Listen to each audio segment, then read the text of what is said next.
हमारे चैनल से जुड़े रहने के लिए YouTube पर इस चैनल को सब्सक्राइब करें। में ऐसा हुनर है मुझे मालूम न था, इसमें बिजली का असर है मुझे मालूम न था।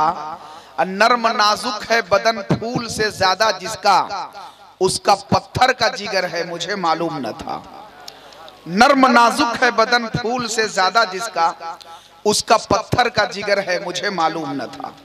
तौकीर रज़वी साहब ने बहुत जोश में भी तकरीर किया और होश में भी तकरीर किया। हमारे बहुत सारे उलमाए किराम ने काफ़ी दादो तहसीन से नवाजा। आप हजरात भी इनकी तकरीर समाअत करके अल्हम्दुलिल्लाह तरोताज़ा नज़र आ रहे हैं। दरमियान में आपने देखा कि स्टेज मोहब्बत पे दो वजीम शख्सियतें, जिनको पूरा मुल्क शेर व अदब के हवाले से अपने सर आंखों पे बैठाने के लिए तैयार हैं। एक तरफ उस्ताजुश शोरा हजरत अलहाज जफर अकील साहब किबला हजारी बाग तशरीफ फरमा है, तो दूसरी जानिब शेर व अदब की जान।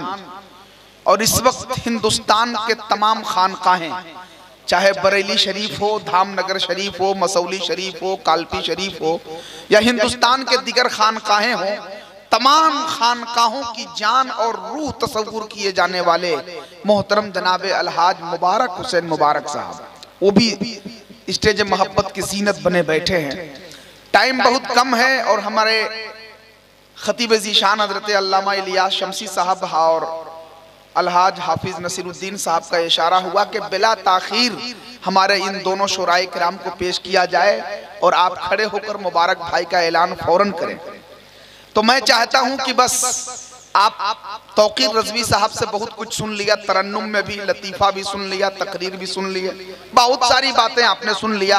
अब मजीद कुछ कहने की जरूरत नहीं है, लेकिन इन्होंने इमाम अली मकाम की बारगाह में आखिर में जो बातें कही, अल्लामा सैफुल्लाह अलीमी साहब ने बड़े अनोखे अंदाज में इसको बयान किया है कि इमाम अली मकाम जोश में भी थे और होश में भी थे, है ना।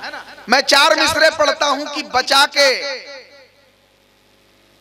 शोलों से आबिद को जाके लाई है, बचा के शोलों से आबिद को जाके लाई है, कमर पे बारे इमामत उठा के लाई है।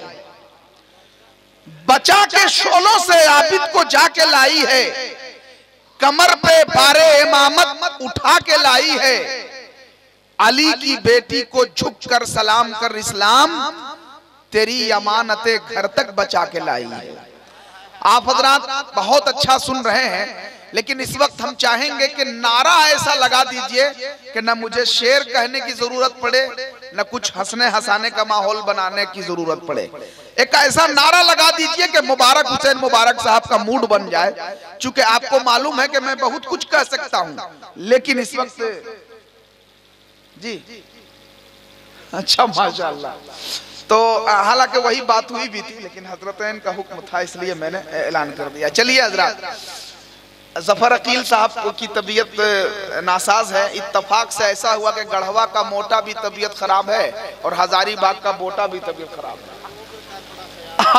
जी जी, वैसे हम लोग सीनियर और जूनियर के हिसाब से मैंने कहा था, लेकिन खैर हजरत का हुक्म सर आंखों पर। चूंकि हमारे बुजुर्ग शायर हैं और माशाअल्लाह इनसे सुन सुन करके न जाने कितने लोग शेर व अदब की दुनिया में मकबूलियत हासिल कर लिए, वो ज़ात मुक़द्दस बैठी हुई, इसलिए मैं एहतरामन हजरत के नाम का ऐलान करना चाहता हूँ। हजरत अब आइए, हजरत तौकीर रज़वी साहब का कद आपने देखा और हजरत जफर अकील साहब को भी आप देख रहे हैं।